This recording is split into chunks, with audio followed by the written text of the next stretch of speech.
Kahapon kami nagiinuman, ay dumaan itong kampare ko. Sabi ko pare, shot muna. Ay sumilip. Tinignan na aming pulutan. Ay nakita si Chirya. Naku, ang sabi, ako hindi na pare. Hindi na lang ako kinapare bong pupunta at masarap ang kakatay ng kambing masarap ang pulutan. Ay di umalis na. Abay nung kami patapos na mag-inom, ay eto na at pauwi na. Ay dumaan uli. Ay gigiray-giray at lasing. Ay di aking inalalayan.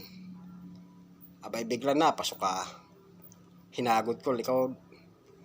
Abay nakita ko isinukay sardinas. Sabi ko naku pare, pumunta ka pala doon. Pupunta ka pa doon pala na may sardinas dilaan na pulutan mo. Abay kasabi-sabi sa akin naku pare, ay minsan ka na nga lang makakain noon. Ay ako ba't tangat isusuka ko yung mga kaldereta at saka papaitan. Ay di tama nang isuka ko ang sardinas.